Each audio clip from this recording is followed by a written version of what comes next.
صدري ويسر لي أمري واحلل عقدة من لساني يفقهوا قولي رب يسر ولا تعسر اللهم لا سهل إلا ما جعلته سهلا وأنت تجعل الحزن والصعب سهلا وتجد وتتعلم التعليم وتذكر التذكير النفع والإستفاء والاستفادة والحث على التمسك بكتاب الحسن وتوصل بكلام الهدى إلى الخير ابتغاء وجه الله وقربه وثوبه سبحانه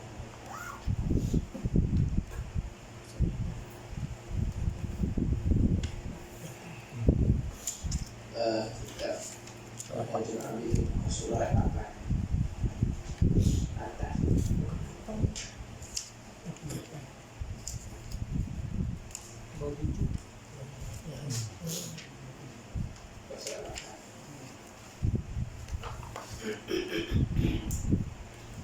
atas tadi kata musannif maka menghadapkan dia yakni hamba tadi di sini oleh aqabatul awaiq namanya.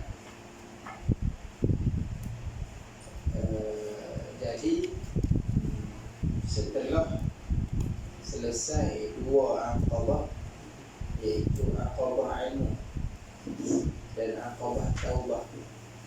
Ini kita tak masuk lagi sebenarnya bukan masuk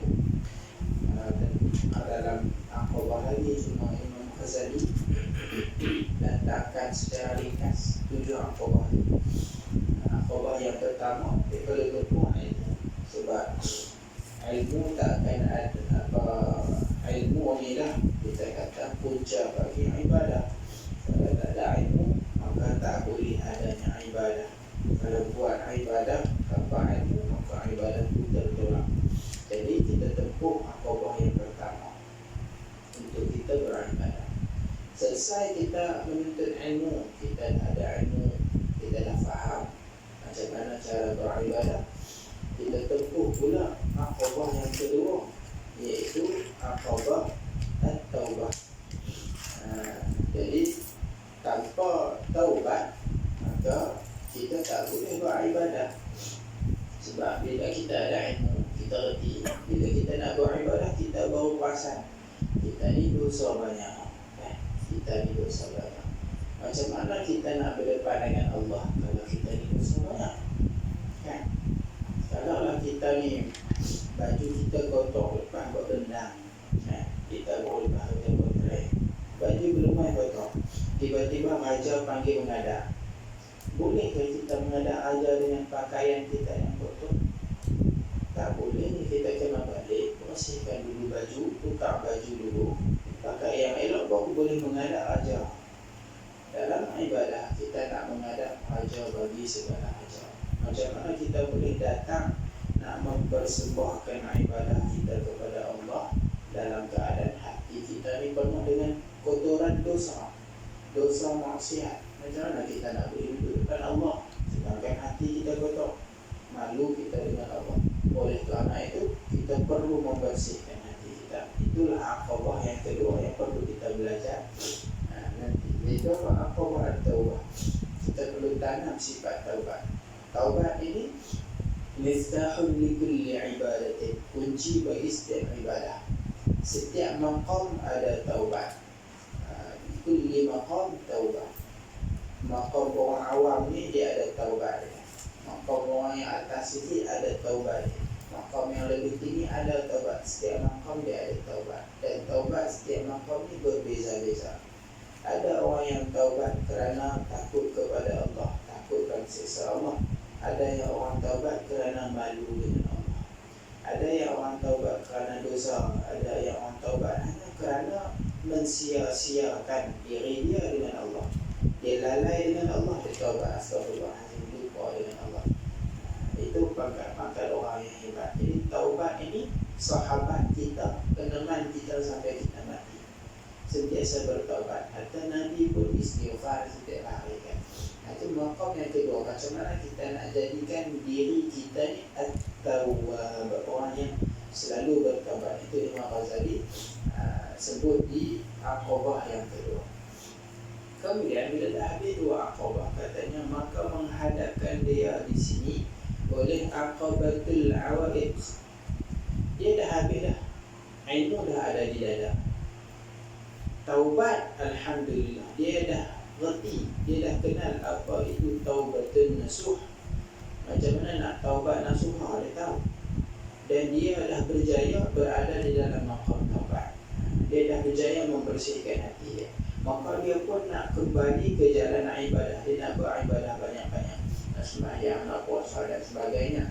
Tiba-tiba di depan dia ada lagi satu aqabah yang berat juga, yang perlu dia peruntukkan. Siapa? Aqabatul awaid itu namanya. Apa aqabatul awaid ni? Dia kata, maka berkehendak ia kepada memutuskan dia dengan 4 perkara. Ada 4 benda yang ganggu kita. Pertama, sunyikan daripada dunia, yakni tinggalkan dia. Pertama, kita kena tinggal dunia, bukan meninggal dunia. Meninggal dunia masuk kubur. Innalillah tu. Sunyikan diri, tinggalkan dunia. Dunia apa? Dunia yang melalaikan kita daripada akhirat. Nak tinggal yang tu lah.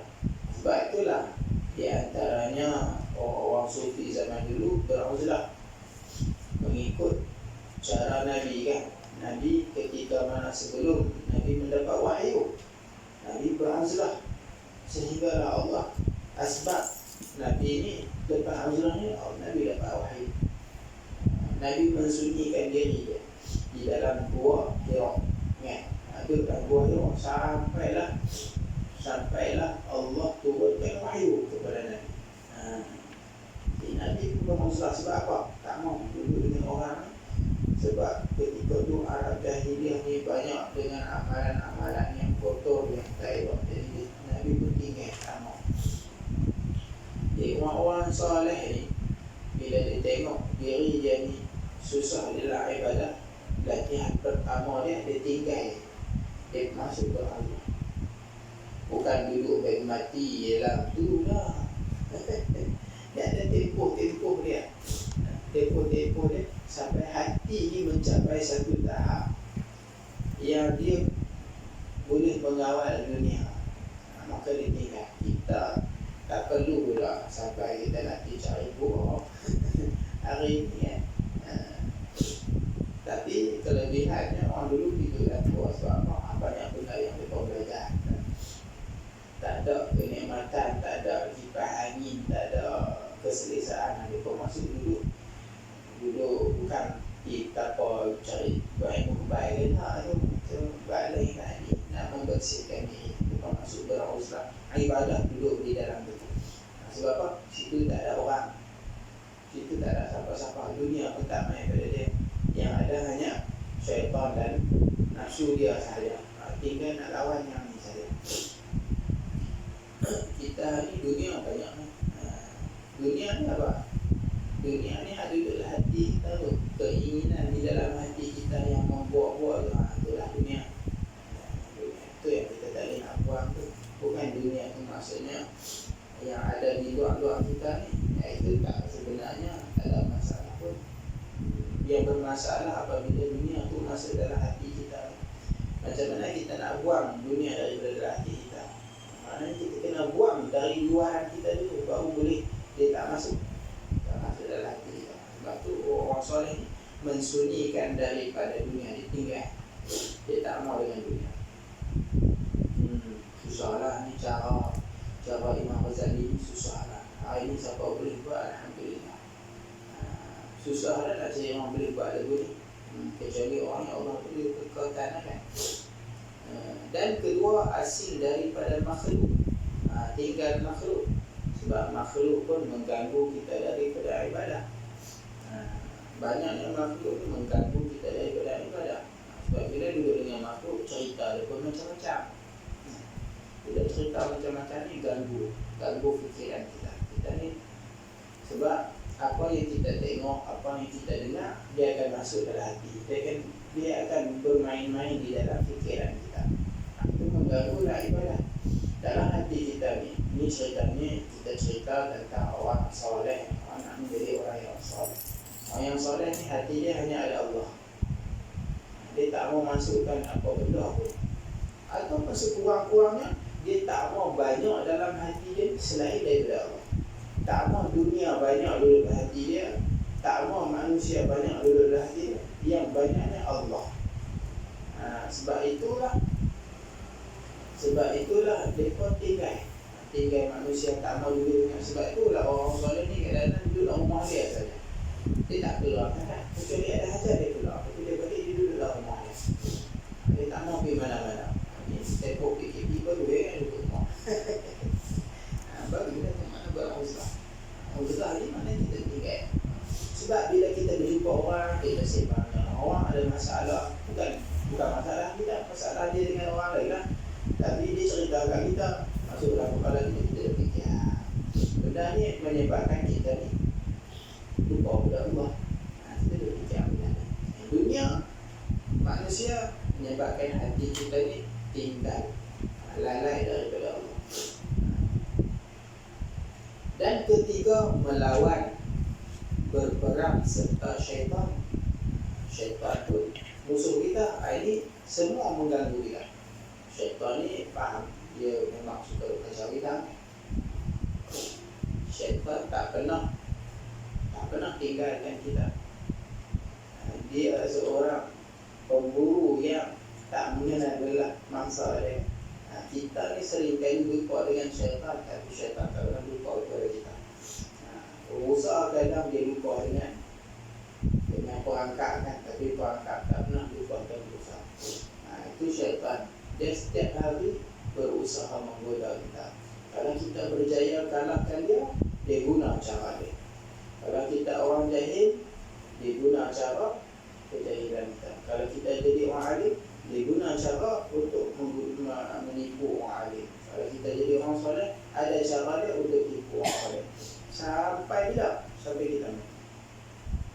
Sampai kita mati, dia akan cuba menggugat iman kita. Dia akan cuba memesongkan akidah kita. Itu syaitan. Kita nak perang ni dia. Dan yang paling susah keempat katanya, melawan serta nafsu. Ini paling susah, nafsu kita. Jadi empat ni benda yang perlu kita tempuh pada akabah yang keempat. Pada akabah yang ketiga, akabatul awaid. Macam mana kita nak berumrah sampailah kita boleh mengawal diri kita, menjaga diri kita daripada terjebak dalam empat ni, sehingga kita boleh kawal. Tapi tak apa. Rasulullah SAW duduk dengan manusia. Bila jadi Rasul, dia duduk dengan manusia, tak ada masalah pun. Tapi adakah bila Rasul duduk dengan manusia, dia lupa Tuhan? Tak. Dia tak pernah lupa Tuhan. Rasul ni dia maqam yang lain. Nafsu dia nafsu yang al-kamilah, yang sempurna, tak macam manusia lain. Maka Rasulullah sentiasa hati dia bersama Allah. Walaupun dia bermuamalah dengan kita, dia dua dalam satu. Hati dia sentiasa ada Allah. Dalam masa yang sama dia bermuamalah dengan sahabat. Hati Rasulullah tak pernah lupa dengan Allah. Kalau kita tengok cerita orang sufi, mereka ni kalau lupa Allah satu detik pun mereka menghukumkan diri mereka kafir. Tidak. Mereka tak boleh biarkan walaupun satu detik lupa pada Allah. Itu kalau orang sufi. Kalau Nabi macam mana?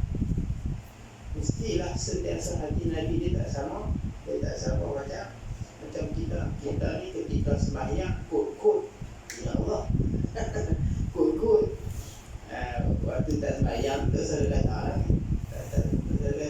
Waktu dalam ibadah kita mungkin dengan Allah itu lupa juga, tak kosong juga. Tapi kita dalam waktu ni lah kita nak ingat Allah. Tapi waktu lain kita lupa. Waktu kerja kita fokus kerja. Waktu menyembang orang kita sembang orang. Kita tak ingat Allah. Tapi Rasul dia di maqam yang berbeza, tapi dia sentiasa ingat Allah. Dia dua dalam satu. Macam mana boleh ada dua dalam satu? Perumpamaan dia begini. Kita datang makan di sini. Itu pun orang lapar, tak makan ni 2 hari, 2 hari tak makan, 3 hari tak makan. Lapar. Kemudian orang main cakap dengan kita. Kita boleh cakap dengan dia tak boleh. Kita boleh berbual dengan dia, kita boleh buat kerja kita. Tapi dalam masa yang sama kita sentiasa rasa lapar. hati kita ni sentiasa ada nasi dalam hati kita ni, sentiasa duk ingat tentang kelaparan tu. Duk rasa lapar, duk ingat lapar. Dalam masa yang sama kita boleh sembah minum. Jadi kita ada dua dalam satu. Hati kita ingat kepada nasi, dalam masa yang sama kita boleh bersemangat. Maksud dia makam dia berbeza. Kita kena atasi dululah musuh-musuh ni untuk mencapai hati-hati yang seperti itu.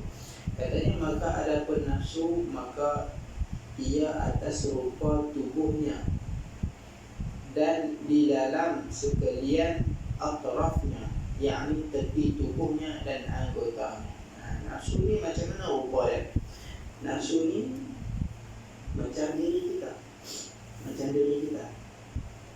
Ada yang disebut nafsu, ada yang disebut ruh, ada yang disebut akal, ada yang disebut latifah rabbaniyah.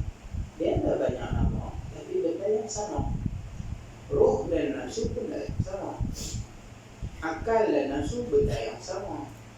Cuma di nama tu dipanggil pada ketika-ketikanya. Ada ketika dia disebut ruh, ada ketika disebut nafsu, ada ketika disebut sebagai akal, ada ketika disebut ada nama-namanya. Imam Al-Ghazali di dalam kitab Ihya dia ada sebut satu bab yang diceritakan berbeza macam kita Ihya Ulumuddin. Kemudian bagi tubuhnya itu hati dan nafsu pula hati. Dan hati nafsu itu berdiri di dalam hati tubuhnya. Kita ada hati, maksud di sini jantung. Dalam badan kita ada jantung, hati yang jasmani, dan ruh kita pun ada hati. Di mana? Di situ, di tempat yang sama. Di situ ada jantung yang jasmani, dan di situ juga terletaknya jantung yang rohani yang kita panggil hati. Bermula hati nafsu itu lain daripada hati tubuh. Tak sama. Hati tubuh kita ni kita panggil jantung. Hati yang jasmani kita kata. Hati yang ruh kita punya, hati yang nafsu kita ni kita panggil hati yang maknawi. Seperti yang sudah tersebut pada kalam ulama. Tetapi dengan hati tubuh, dan ialah tempat ma'ani yang batinah, tempat tersimpannya ma'ani, rahsia-rahsia, makna-makna, rasa-rasa dan ma'rifah-ma'rifah yang batinah, yang bangsa batin. Di situlah tempatnya terletak segala rahsia bagi manusia. Dan dinamakan yang demikian itu naswan.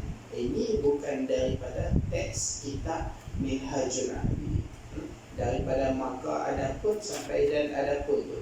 Ini bukan daripada kitab Minhajul Abidin, sebab ini tambahan daripada Syekh Daud.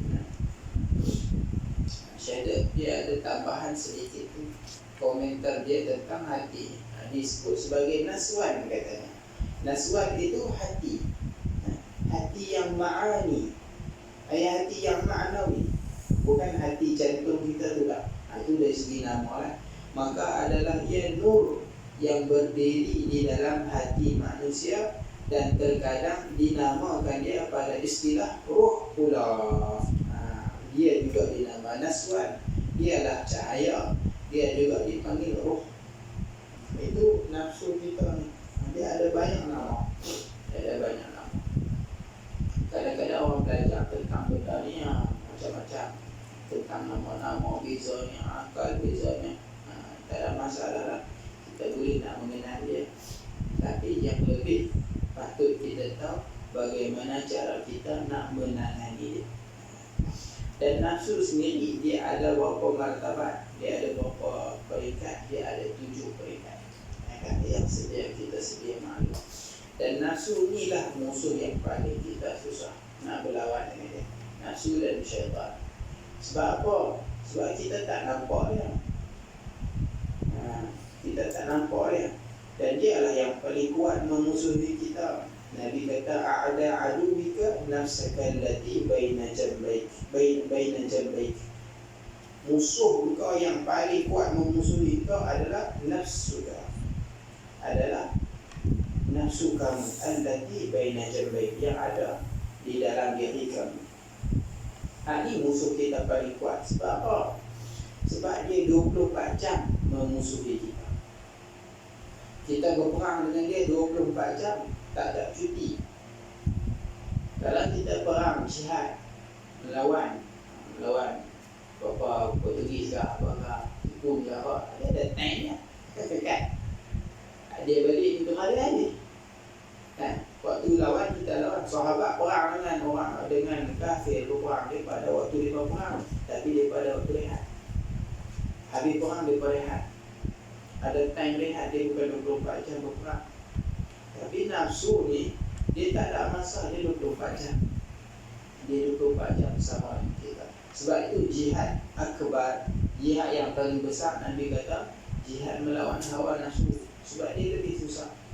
Ramai orang kalau jihad fi sabilillah, sama ada kita tikam musuh ataupun musuh tikam kita, kita menang.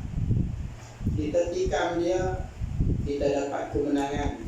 Dia tikam kita, kita dapat syahid. Dua-dua kita menang. Tapi kalau kita lawan dengan nafsu, belum tentu. Sebab ramainya orang tumbang dengan nafsu. Orang boleh berlawan dengan manusia, boleh berperang dengan manusia berdepan. Sebab apa? Sebab kita nampak ya, ini musuh yang kita tak nampak. Dia punya COVID tak nampak. Susah nak lawan ni, tak nampak. Kita tak nampak ya. Nafsu lagi lah tak nampak. Kalau COVID boleh sweat juga, tahu. Ini nak sweat dulu. Kita tak tahu perangai dia. Sebab itu kita kena kenal nafsu kita. Abi Abdul Rahman Sagaf dia kata, aku berjihad, bermujahadah, berijtihad untuk beribadah ni, tapi aku tak dapat apa-apa, sehinggalah aku mengenal nafsu aku. Kita duk puluh nak ibadah tapi kosong. Sebab apa? Sebab kita tak kenal nafsu kita. Kita tak kenal nafsu kita. Siapa sebenarnya nafsu kita? Nafsu kita ni satu saja. Nafsu kita tu diri kita. Cuma sifat dia ada 7 yang ulama sebutkan. Sifat dia ada 7. Yang pertama, amarah bisu. Kita selalu sebut kan, nafsu amar, kita sebut orang kita kan, nafsu amarah. Nafsu amarah tu bisu. Nafsu yang sentiasa menarik kejahatan. Kita ukur tengok diri kita lah. Diri kita ni nafsu duduk kat mana. Kalau kita nak buat jahat saja, maka itu kita ni berada di tingkatan yang bawah sekali. Nafsu yang telak ni hitam. Dia hanya nak buat jahat. Inna nafsa la ammaratun bisu. Sesungguhnya nafsu itu hanya nak suruh buat benda jahat. Ambil daripada Quran yang sebut. Maka kita kena bersihkan dia dengan sabun takwa. Kena ada takwa. Bila kita boleh bersihkan nafsu kita, hilangkan nafsu kita, maka kita ni jadi satu magnet kebaikan. Orang yang boleh mengawal nafsu dia ni seumpama satu magnet. Dia boleh menarik orang mengikut kebaikan yang dia buat. Seperti mana Rasulullah dia tak pernah ikut dengan nafsu dia, sehingga semua orang ikut dengan dia, dengan akhlak Rasulullah. Kita ni nafsu kita cenderung kepada berakhlak tak baik. Mana tak baik semua nafsu kita nak buat kan. Semua benda tak senggah, semua benda tak boleh. Tapi nafsu kita suka. Nak terlompat-lompat, nak jadi panggil tiga suku, nafsu kita suka. Itu cara orang muda. Tua-tua tak buat dalam itu. Tapi ada juga nafsu tak baik ni, benda tak baik ni, nafsu kita suka. Tapi kalau kita boleh kawal dia, kalau kita boleh jadi orang yang baik, dan kita boleh menarik orang.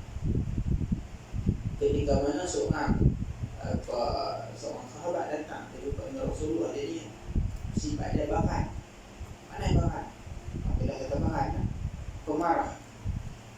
Bila Bila jumpa Rasulullah, apa nasihat Rasulullah? La taghdab. Sebab Rasulullah tahu apa nasihat yang ada yang perlu diberi pada dia.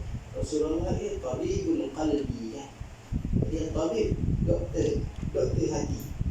Rasulullah bila tengok orang, dia tahu apa penyakit yang ada pada dia dan apa ubat yang sesuai. Bila seorang sahabat ni tanya, ya Rasulullah, wasiatkan kepada aku, nasihatkan kepada aku. Rasulullah kata, la taghdab. Jangan jauh-jauh satu perkataan yang Rasulullah bagi dia. La taghdab. Hati-hati, dia tidak bawa. Dia tanya lagi, ya Rasulullah, wasiatkan kepada aku. Tak puas hati, dapat benda ringkas saja. Aku pun dapat benda hebat-hebat. Dia dapat apa-apa. Iman dia dapat ni kan. Tanya lagi, ya Rasulullah, wasiatkan kepada aku. Rasulullah kata, la taghdab. Ulang lagi, tanya, ya Rasulullah, wasiatkan kepada aku. Rasulullah kata, la taghdab. Ini memang. Sebab apa Rasulullah ulang? Sebab besar pada menahan amarah, marah kita. Kalau orang yang boleh mengawal marah dia, maka dia orang yang kuat melawan nafsu dia. Tak semua orang, kita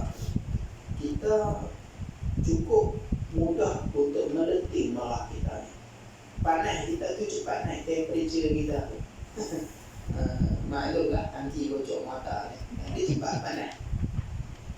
Dengan sikit-sikit, remeh-remeh, kita terus rasa nak marah.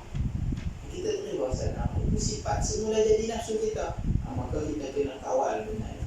Rasulullah dalam bab benda dunia, Rasulullah tak pernah marah. Tapi jangan kacau dalam bab syariat, bab agama. Rasulullah ni mudah marah. Ada benda ketika kita kata marah, kita dah bab dunia ni kita nak marah sangat. Kalau bab agama, berarti dan tak apa, dia tak apa lah, dia tak bagi mayat ke tak apa. Bab agama ni kita tak sensitif, tak ada masa. Tapi kalau bab dunia jangan. Rasulullah dah dalam bab dunia, Rasulullah tak marah. Akhlak Rasulullah menyebabkan ramai yang ikut Rasulullah. Dia jadi satu macam mana kisah Habib Ali Yufri bila dia dijemputkan. Kisah ni semua benar dengan asal. Dia jumpa dengan orang Ahmad namanya. Ada video pun ada. Dia orang Jepun yang masuk Islam. Bila Habib Ali tanya macam mana hampir masuk Islam, kan kat Jepun mana ada wali ni. Secara kisah yang kita tahu lah kan, mana ada wali sampai ke Jepun. Kisah lah, menurut kisah. Dalam Malaysia ada cerita habaib wali-wali zaman dulu main mengislamkan rakyat Malaysia. Indonesia ada wali-wali semuanya. Jadi ada orang-orang datang yang mengislam. Jepun ni siapa yang pergi mengislamkan rakyat Jepun? Tak. Macam mana Ahmad, saudara Ahmad ni boleh masuk Islam? Dia kata bukan aku yang masuk Islam, bapa aku yang masuk Islam. Aku ni memang lahir-lahir kena Islam, bapa aku masuk Islam. Cerita dia dulu bapa aku ni kerja di kedai di Indonesia. Dia ada di kedai Indonesia. Dia berjiran dengan orang Indonesia yang buka kedai juga. Orang Indonesia ni bagus akhlak dia. Dia bila niaga, bila ada pelanggan beli barang dia, bila banyak pelanggan naik barang dia, dia kata pergilah kat kedai sebelah, dia pun jual barang yang sama. Orang Indonesia tentulah nak beli barang di kedai orang Indonesia. Dia orang Islam tidak utamakan barangan orang Islam kita. Pada makanan kena lah. Tapi kalau pada macam nak beli sabun, nak beli, itu tak ada masalah kan. Pada barang yang dia bawa, dia kita lebih beli kepada barang Islam. Tapi akhlaknya dia bagus. Dia tengok orang Jepun dia tak ada pelanggan, dia tapi lah kedai sebelah. Maka pelanggan tu pun dicari. Kalau kita tak ada barang, kita pergi tengok kedai sebelah. Mungkin ada orang pun pergi kedai. Jepun ni 30 tahun berjiran dengan jiran dia yang Indonesia tadi. Dan dia tak pernah bermuamalah dengan akhlak yang baik. Dia tak pernah buat baik langsung kepada jiran. Sebab mereka ni hanya memikir tentang untung nak dunia saja kan. Mereka bukan fikir pasal soal pahala dan apa. 30 tahun tak ada satu jasa baik yang dia buat kepada jiran dia. Tapi jiran dia tiap hari buat benda baik kepada dia. Tak pernah marah pada dia.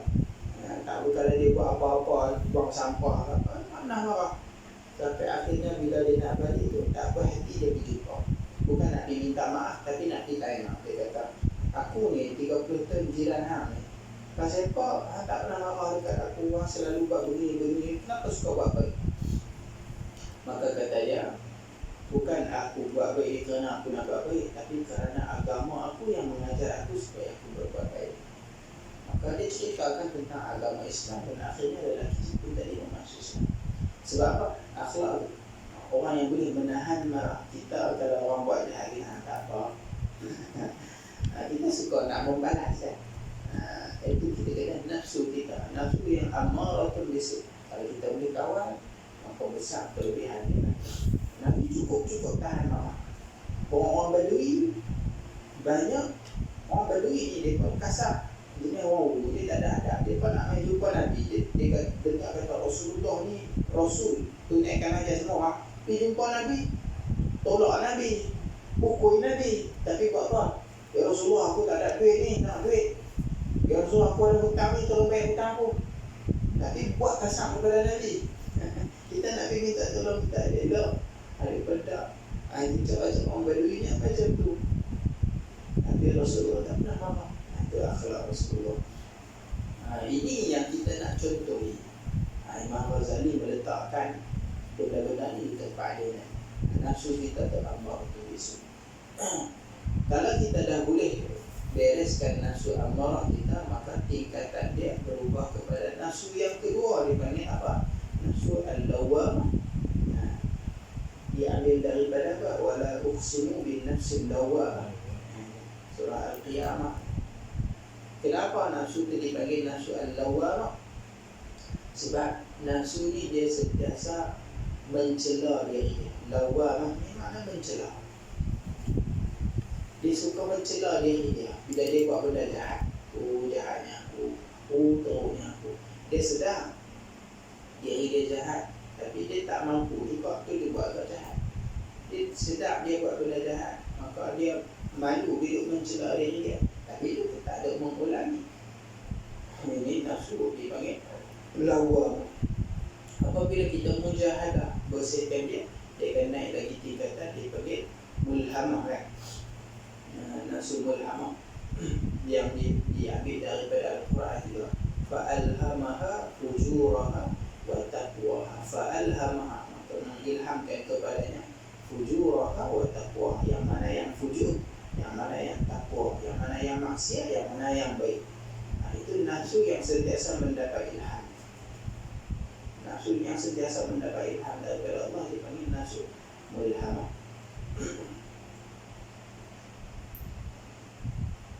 Orang yang macam ni, dia sentiasa mendapat bisikan-bisikan tentang apa riya, ujub dan sebagainya. Dia dapat tahu benda ni, aku ni ada riya, aku ni ada ujub, tapi cuma dia tak boleh lagi nak buat. Tiga tingkatan ini dipanggil tingkatan yang masih lagi rendah.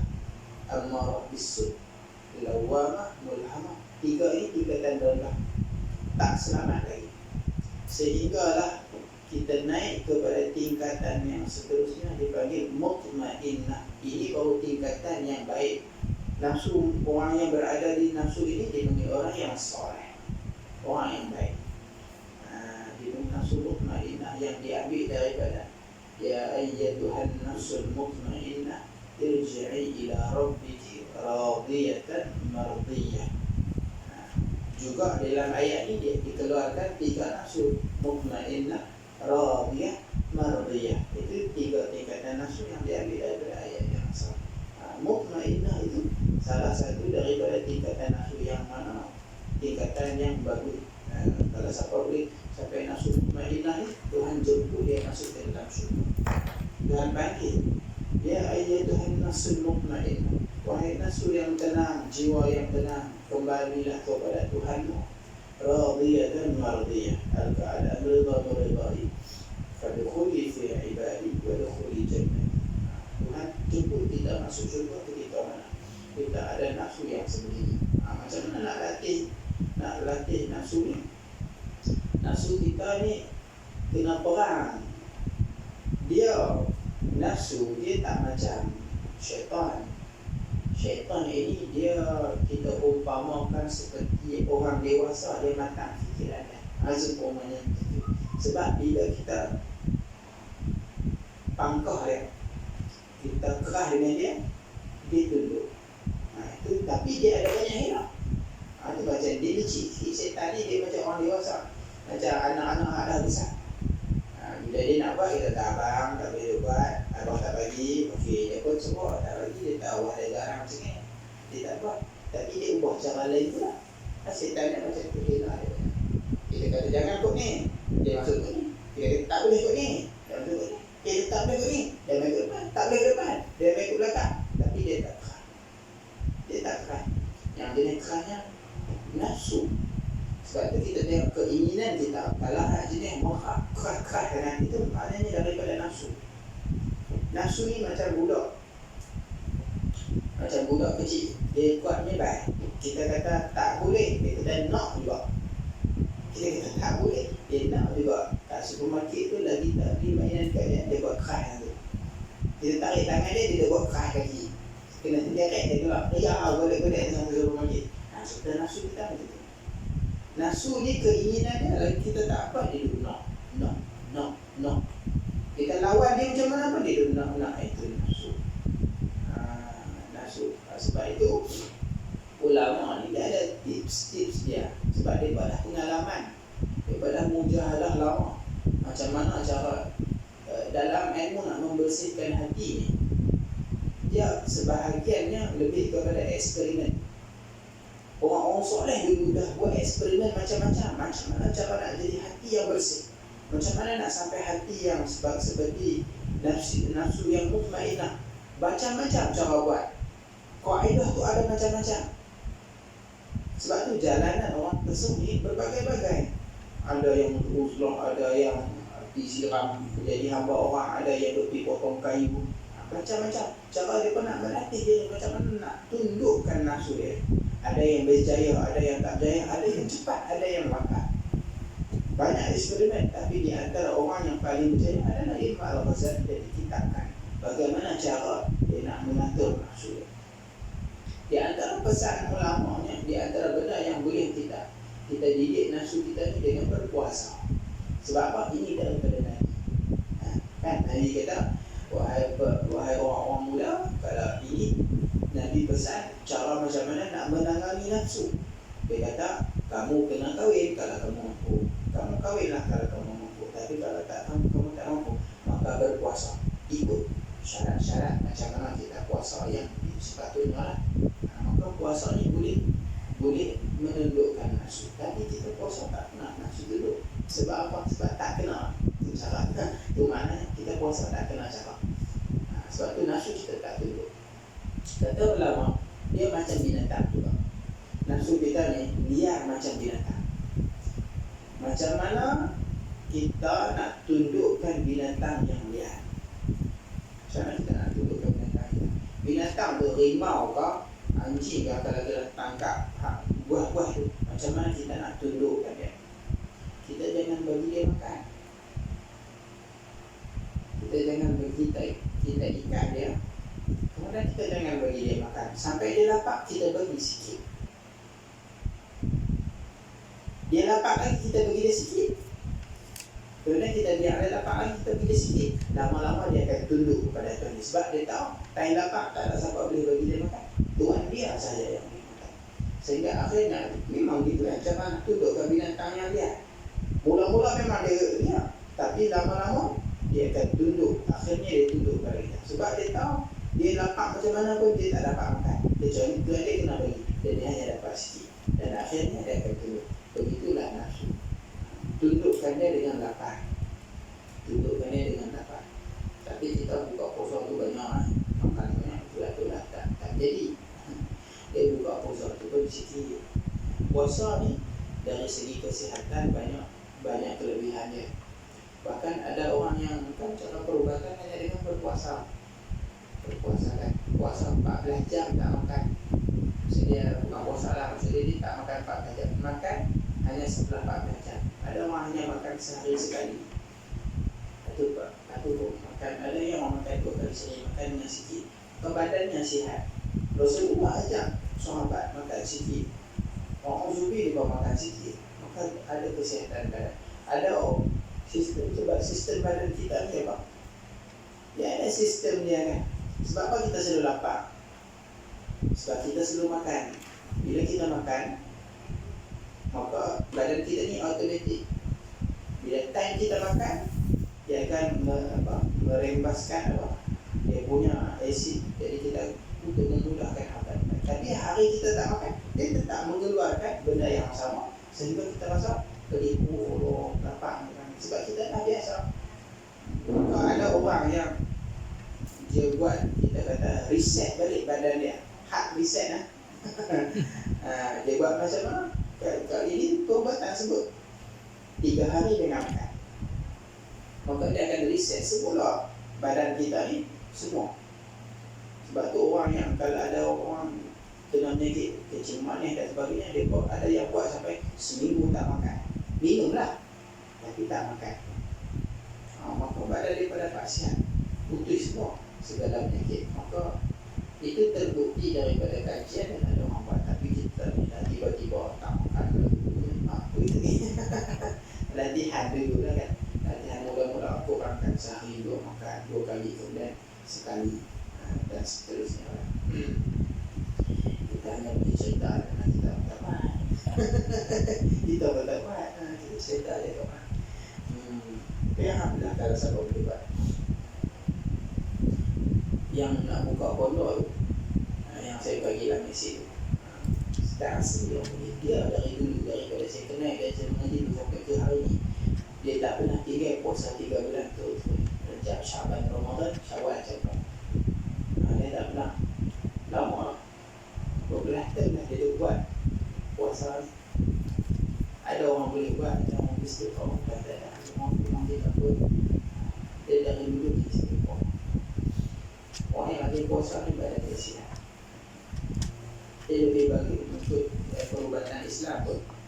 Puasa ni lagi bagus daripada kita ambil berubat apa-apa pun. Sebab punca penyakit itu daripada makan. Ambil. Dan adapun nafsu itu terlebih sangat daripada sekaliannya kerana tiada dapat mensunyikan dia, yakni membuangkan dia sekali-kali. Hak paling payah antara 4 ni nafsu. Sebab apa? Mana kita boleh buang dia, dan tiada pula boleh diasingkan dia, dan tiada dapat dikerasakan dia sekali-kali, dan dipukulnya akan dia sekali-kali seperti syaitan. Kita hanya boleh bertumbuk dia. Kita boleh buka peluang pulang dia pukul dia tak. Sebab dia dalam kita nak buat macam mana. Dia tak macam syaitan. Syaitan pun dia ada kerja dia, ada cuti dia kan. Ada hari dia main, ada hari dia tak main. Bukan 24 jam dia duduk hasut kita. Kita ni asal jahat je. Ni syaitan ni semua syaitan. Bulan puasa syaitan, bulan tak puasa syaitan. Kita tu yang dah jadi syaitan. Tapi kita asyik salahkan syaitan. Itu sebabnya kita ni suka menyalahkan orang lain. Syaitan kata aku tak salah pun, kena juga. Tapi nafsu 24 jam ada dengan kita. Kerana kenderaannya dan pegawainya, maksudnya alatnya. Nafsu ni kenderaan kita. Nafsu ni kenderaan kita. Kita ni jadi mulia sebab ada nafsu lah. Kalau tak ada nafsu, kita ni tak jadi mulia. Malaikat ibadah kepada Allah ni sejak dicipta sampai hari kiamat. Tapi dia tak semulia manusia. Malaikat duduk kepada manusia. Khalifah muka bumi adalah manusia, bukan malaikat. Sedangkan kita kata malaikat lah paling bagus. Sebab apa dia tak bagus? Sebab dia tak ada nafsu. Orang yang tak ada, kenapa kita tak kata malaikat hebat? Kenapa kita tak kata Masya Allah malaikat ibadahnya banyak? Kenapa kita tak kata? Ibadah malaikat ni ada yang ibadahnya hanya sujud kepada Allah daripada awal pencipta ada sampai bila-bila. Ada yang malaikat hanya kerja dia tasbih. Dia tak ada apa. Dia hanya dekat langit hanya bertasbih. Banyak sangat malaikat ni kerja dia bertasbih. Ada malaikat yang dia buat macam, ada malaikat Jibril bawa wahyu dan sebagainya. Ada malaikat yang jaga nafkah, ada yang malaikat. Tapi ada yang malaikat ni tak ada apa dia hanya berzikir kepada Allah. Tapi kenapa kita tak kata malaikat ni hebat? Sebab dia semula jadi macam tu, kita dah hebat. Macam komputer lah. Komputer memang hebat. Kita tak kata bijaknya komputer ni. Kita kata dia memang lagu tu. Robot ni. Robot buat kerja 24 jam. Kuatnya tak penat. Kita tak kata macam tu sebab sifat dia. Macam orang yang dah baik. Orang yang dah baik memang selalu pergi masjid. Kalau hari tu dia sembahyang sunat, kita tak puji dia rajin. Sebab pada memang dari dulu sampai lah kita tengok dia rajin sembahyang. Kita tak kata orang rajin, bagus ni, kita tak kata. Tak pelik untuk dia buat sebab apa, memang sifat dia macam tu. Tapi kalau ada orang yang dia maksiat tiba-tiba main masjid, suruh nanti sembahyang, kita kata Masya Allah ni, bagusnya. Kita kata ni malaikat ni. Sebab apa? Sebab bukan sifat dia macam tu. Kita ni bukan sifat kita beribadah, tapi kalau kita jadi orang yang ahli ibadah, maka kita ni orang yang mulia. Kita jadi kemuliaan sebab apa? Sebab nafsu kita. Sebab kita tak boleh buang nafsu kita ni. Yang boleh kita kawalnya. Dan tiada dapat ditomakkan pula ia pada muafakat akan dia atas barang yang diqasad hamba daripada ibadah. Kita tak boleh nak ajak deal dengan dia. Kita tak boleh nak nak suruh dia ikut kita. Tak boleh nak muafakat dengan kita.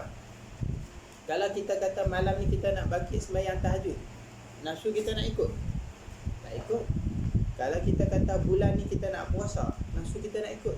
Tak ikut, tak boleh. Nafsu kita ni tak boleh diajak berbincang. Tak boleh. Tak ditomakkan pada muafakat. Dia pun tak larat dah tu. Dia pun tak larat dah. Bila nak berhenti ni tak larat dah ni. Tu sikit-sikit nak habis sampai tak terbuh.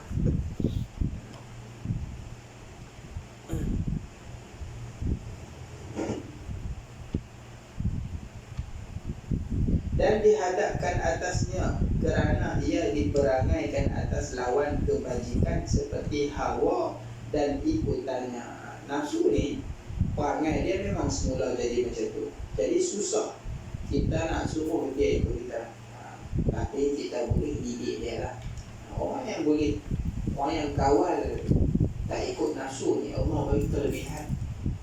Hatta pernah dengar dulu satu cerita bahawa orang dia ni bukan orang Islam, dia orang Yahudi, tapi Allah bagi kasyaf pada dia.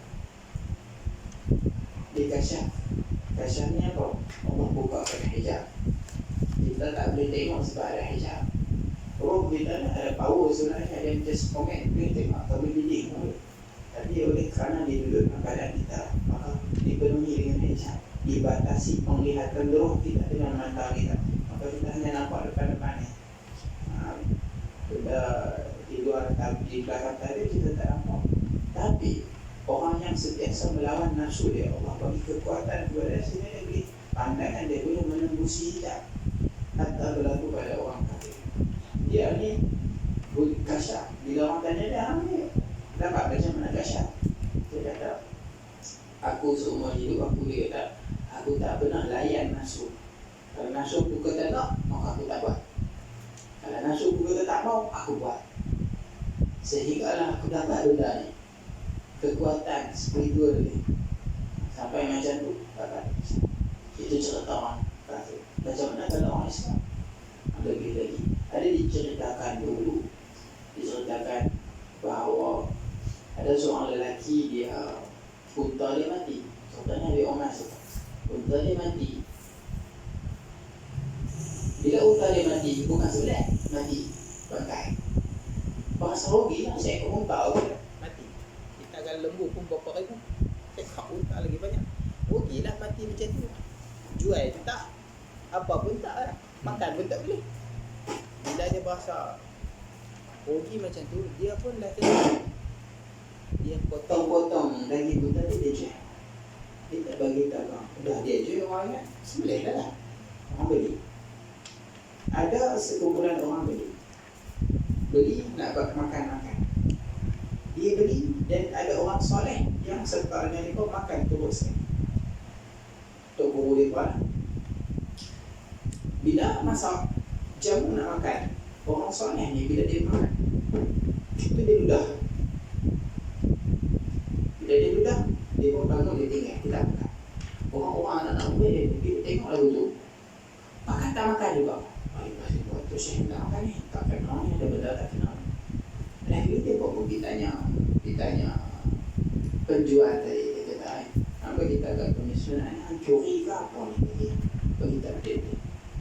Kata dia, wow, dia pun mengaku sebenarnya unta tu bangkai, tak boleh makan. Dan akhirnya dia pun bertaubat, dia minta maaf. Orang soleh tadi, dia punya magnet dia yang kuat, boleh menyebabkan orang sekeliling dia ikut dia, tak buat benda haram juga, tak makan bangkai. Dan juga sampai kepada penjual yang berbuat salah tadi pun bertaubat. Ini semua gara-gara dia. Macam mana dia boleh tahu benda tu bangkai? Maka anak-anak murid tadi tanya dia, wahai Stoche, kenapa engkau tak makan? Dia pun tak tahu lagi. Macam mana engkau boleh tahu ni bangkai? Dia pun nanti tanya, dia pun taklah bangkai. Tapi dia pun nak tanya Tuan Syekh, kenapa Tuan Syekh tak makan? Dan macam mana Tuan Syekh boleh tahu benda ni tak bagus? Tuan Syekh dia pun kata, aku ni dah lama melawan nafsu. Aku ni sentiasa melawan nafsu. Kalau nafsu aku teringin nak makan satu benda, aku tak makan. Aku makan tak pernah sampai kenyang. Aku hanya makan kerana Allah. Kerana menunaikan perintah Allah. Allah suruh aku makan, aku makan. Kalau tak aku tak makan. Makan. Tapi Allah beritahu Kita ni orang manusia biasa, kita kena makan, maka aku makan. Makan hanya kerana Allah, bukan kerana nafsu, bukan kerana nak kenyang, bukan kerana nak sedap. Kalau ada makanan sedap, aku tak makan yang sedap. Aku makan hak tawak-tawak yang tak ada garam, tak ada gula. Makan yang tak sedap. Kenyang pun tidak, makan sikit. Segala jenis nafsu aku tak ikut. Rasa ngantuk nak tidur, aku tak tidur. Kecuali bila tak larat sangat, rehat sebentar, kemudian bangkit untuk ibadah. Semata-mata hanya untuk Allah, tidak ada yang namanya ikut nafsu. Sehinggalah nafsu aku ni terbiasa. Sehinggalah nafsu aku ni ikut aku. Asalnya dulu nafsu tak mau ikut aku. Aku yang kena ikut dia. Tapi bila aku paksa dia, aku tekan dia, sampai akhirnya nafsu aku ikut. Maknanya dia dah biasa, dia dah tak minta yang pelik-pelik. Dan aku ni di depan makanan-makanan pun nafsu aku dah tak teringin. Nafsu aku ni tak mau dah kepada benda-benda yang kita kata kelazatan ni. Kalau letak hidangan yang sedap-sedap pun, nafsu aku dah tak tahu nak makan. Tak bernafsu dah, kita kata. Tengok pun biasa. Nafsu aku ni dah terdidik. Tak mau dah. Nak kenyang pun tak mau, nak sedap pun tak mau. Tetapi malam ni, kamu hidangkan aku satu hidangan, tiba-tiba nafsu aku melonjak, berasa nak makan. Sedangkan selama ni nafsu aku dah terdidik, nafsu aku dah tak teringin dah nak makan, nak sedap-sedap, nak kenyang, tak mau dah. Tapi malam ni nafsu aku ni rasa nak sangat nak makan. Maka dari situ aku dapat tahu bahawa ada sesuatu yang tak kena dengan makanan. Maka aku tinggal. Itu orang yang melatih nafsu ni, Allah bagi kelebihan. Orang yang melatih nafsu ni, Allah bagi kelebihan begitu. Ada kelebihan lah. Kita tak try, kita try lah. Kita try maka dapat. Kita tak mampu lah sama macam dia pun, tapi kita buat yang mampu lah kan. Kalau kita tak mampu semua, jangan tinggal semua. Kita buat yang kita boleh buat. Kita tak mampu macam mereka, tapi kita jangan melampau-lampau. Kita buat yang kita boleh. Kita mengaji minhaj ini supaya kita nak memperbaiki diri kita. Kita jadikan mereka ini idola kita. Walaupun kita berasa macam tak mampu. Mereka dulu pun orang biasa macam kita. Tapi azam mereka, hikmah mereka kuat. Sehingga mereka jadi macam itu. Kita ni keazaman kita tak kuat. Maka kita hanya banyakkan doa kepada Allah. Kita buat yang mampu supaya kita ni jangan melampau-lampau itu saja. Maka berkehendak ia sampai tak kalah tu kan. Maka berkehendak ia tiba-tiba kepada bahawa mengkekamkan dia dengan kekam takwa. Nak ikat dia. Macam mana nafsu ni? Ikatkan dia dengan takwa. Detail dia macam mana? Detail dia Imam Ghazali akan cerita nanti. Supaya tinggal baginya, maka tiada putus ia dan supaya mengikut baginya, maka tiada melampaukan akan hadnya. Kita ikatkan dia dengan takwa. Apa itu takwa? Takwa ini huraiannya panjang. Ini di dalam bab imam saja akan saja. Dalam khutbah lima ada suruhan bertakwalah kamu pada Allah, bertakwalah kamu. Takwa apa? Satu alat untuk mengikat nafsu kita. Setiap hari kita ni berdepan dengan dua benda, dua pilihan antara nafsu dan takwa, nafsu dan takwa, nafsu dan takwa. Daripada kita bangkit tidur sampai kita tidur, pilihan ada dua di depan kita, nafsu dan takwa. Yang mana satu kita nak ikut? Kita ikut nafsu ataupun kita nak ikut takwa? Itu pilihan kita.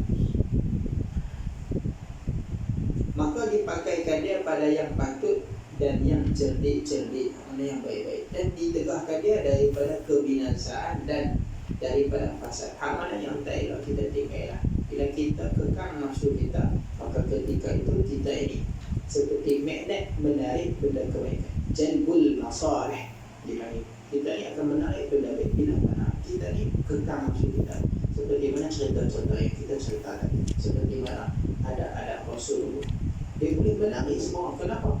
Nafsu dia terdidik, nafsu dia terkekang. Kalau ketika itu dia menarik kebaikan, orang lain pun turut sama jadi baik. Maka diambilnya tiba-tiba pada memutuskan dia apa ini dan minta tolong ia dengan Allah Ta'ala atas yang demikian itu. Macam mana nak memutuskan dia? Pertama-tama minta tolong Allah. Itulah nombor satu. Tiap-tiap hari kita maya minta tolong ya Allah. Aku ni lalai dengan Allah. Nikmatnya banyak tapi lalai dengan Allah. Nafsu selalu ikut, manusia selalu layan. Semuanya kita ikut, dunia selalu kita ikut. Tetapi dengan Allah kita jauh. Dengan Allah kita tak pernah ikut. Tuhan suruh kita tak buat, Tuhan perintah kita tak ikut. Sedangkan Allah ni sangat cinta kepada hamba. Tiap-tiap hari Allah kata kepada kita, Allah ini Ar-Rahman Ar-Rahim. Kita tiap-tiap hari sebut Bismillah Ar-Rahman Ar-Rahim. Allah ni sayang, Allah ni cinta kepada kita. Tapi kita tak cinta kepada Allah. Ya Allah, jauhnya aku, minta doa, ya Allah tolonglah aku. Itulah kunci pertama kita untuk memutuskan. Dan tip yang seterusnya ada di dalam Aqabah di dalam Imam Ghazali akan ceritakan di sana. Itu Aqabah. Maka tak kala selesailah ya Allah. Ustaz, fasad apa benda Ustaz?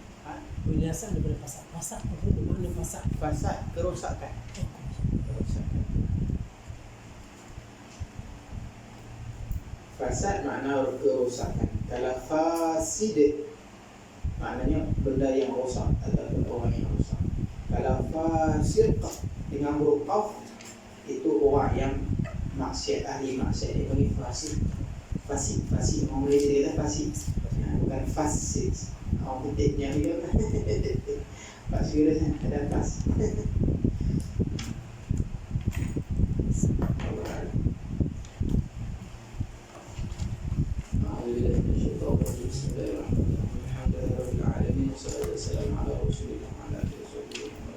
اللهم علمنا ما جهلنا وانفعنا بما علمتنا واجعلنا من المخلصين واجعلنا من المخلصين صلى الله عليه وسلم محمد وعلى اله وصحبه